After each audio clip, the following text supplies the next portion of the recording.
कभी कभार ऐसा होता है कि हमारी तमाम इबादतों के बाद भी हमारी दुआओं में रुकावटें पैदा हो जाती हैं। अल्लाह सिर्फ इबादतें नहीं देखता, अल्लाह इंसान के अमाल भी देखता है कि वो इबादतों के अलावा क्या कुछ करता है। तब जाने ना अनजाने में हम कुछ ऐसे अमल कर रहे होते हैं जिनका असर सीधा हमारी दुआओं पर पड़ता है और हमारी दुआएं अटक जाती हैं। तो आज हम कुछ ऐसी दुआओं को पढ़ेंगे जो हमारी दुआओं को रोक देते हैं। कमज़ोर दुआएं वो दुआएं होती हैं जिनमें शुक्र शुबहात होते हैं, जिन्हें मांगते हुए इंसान दिल में ये ख्याल भी रखता है कि पता नहीं हमारी दुआएं कबूल होंगी या नहीं। रसूलुल्लाह सल्लल्लाहु अलैहि वसल्लम ने फरमाया, बंदे की दुआ कबूल होती है जब तक कि वो जल्दी ना करे, यानी जब तक वो ये ना कहने लगे कि मैंने दुआ की थी और मेरी दुआ कबूल ना हुई। दुआ मांगते हुए भी आपने ऐसे लफ्ज़ दिल में नहीं लाना, क्योंकि दुआएं कबूल करने वाला रब है, बादशाहों का बादशाह, और उसके लिए कुछ भी नामुमकिन नहीं है। आपने ख़ुद को देखकर नहीं दुआ मांगनी, आपने अपने रब को देखकर दुआ मांगनी है जो आपकी दुआओं को कबूल करेगा।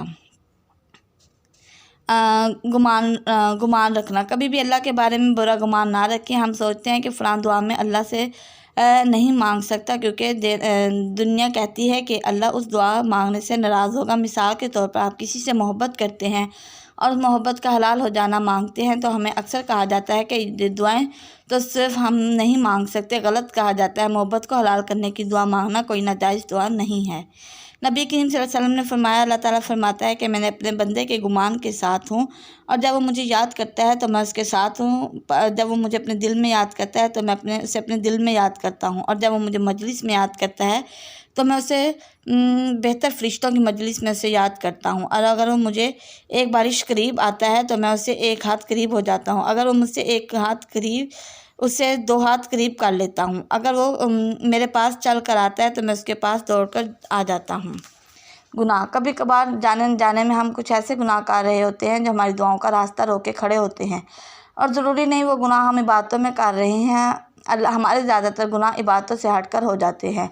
किसी का दिल दुखाना, किसी के ऐप को दुनिया के सामने अयां करना, किसी की ज़ात की तज़लील करना, किसी के पीठ पीछे से बुरा कहना, तोहमत लगाना, झूठ बोलना, चुगलखोरी करना वगैरह हमारा बुरा इखलाक हमें अल्लाह के सामने गुनाहगार बना देता है। इसलिए हमारी दुआएं कबूलियत में इतनी देर लगा देती हैं।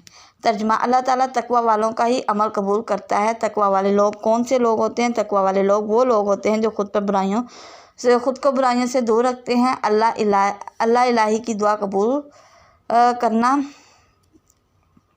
याद रखे, तौबा कर रहे हैं, पता से बार बार माफ़ी मांगते रहें।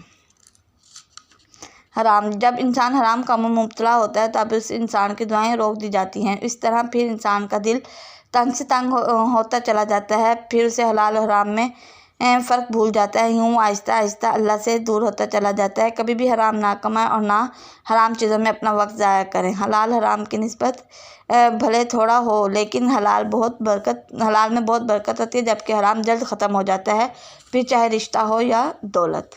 बेसब्री, तर्जुमा, इंसान जल्दबाज मखलूक है। मैं तुम्हें अपनी निशानियाँ अभी भी दिखाऊंगा, तुम मुझसे जल्दबाजी ना करो। वाकई हम इंसान बहुत जल्दबाज होते हैं।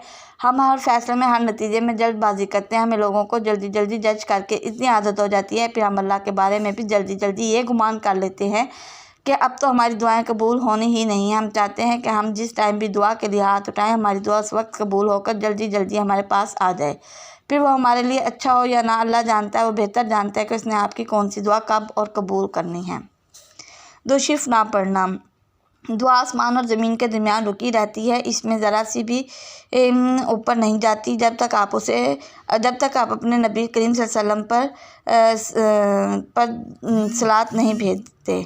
हम अक्सर अपनी दुआओं पर दुरूद शरीफ को शामिल करना भूल जाते हैं, क्योंकि हमें लगता है कि उन छोटी छोटी चीज़ों से कोई फ़र्क नहीं पड़ता। अगर फ़र्क ना पड़ता तो अल्लाह उनकी अहमियत हमें दोबारा कुरान और हदीस में ना समझाता है। इसलिए हमेशा अपनी दुआएं दुरूद शरीफ से शुरू करें और फिर दुरूद शरीफ पर ही ख़त्म करें। ऐसे आपकी दुआओं में बरकत होगी, दुआएं जल्द कबूल होंगी।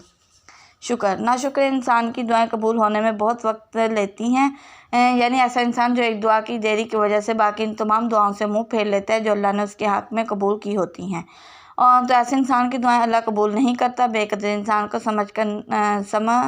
कुछ भी नहीं मिलता, क्योंकि उसे जो भी मिलता है उसे वो थोड़ा लगता है, इसलिए उसे जितना भी मिल जाए उसके दिल मुतमईन नहीं होता। हज़रत सुहेब रज़ी अल्लाह अन्हु बयान करते हैं, रसूलुल्लाह सल्लल्लाहु अलैहि वसल्लम ने फरमाया, मोमिन का मामला भी अजीब है। उसका हर मामला उसके लिए बाइस खैर है और ये चीज़ हज़रत मोमिन के लिए ख़ास है।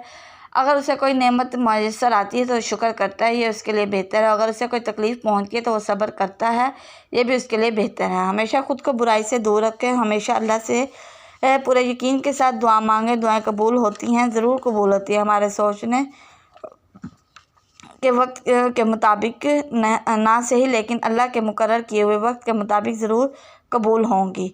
अल्लाह का मुकर्रर करदा वक्त हमारे सोचते हुए भी वक्त के बेहतर है। अल्लाह हमारा वो वक्त जल्द लाएगा जो हम सब के लिए अपनी दुआओं को कबूल होता देखेंगे। अल्लाह से मांगे और बस अल्लाह से ही, अल्लाह के अलावा किसी को ना बताएं कि आप क्या चाहते हैं या आप क्या मांगते हैं। दुआएं आपके और आपके रब का मामला है, इसलिए इस मामले में लोगों की राय तलब करना छोड़ दें।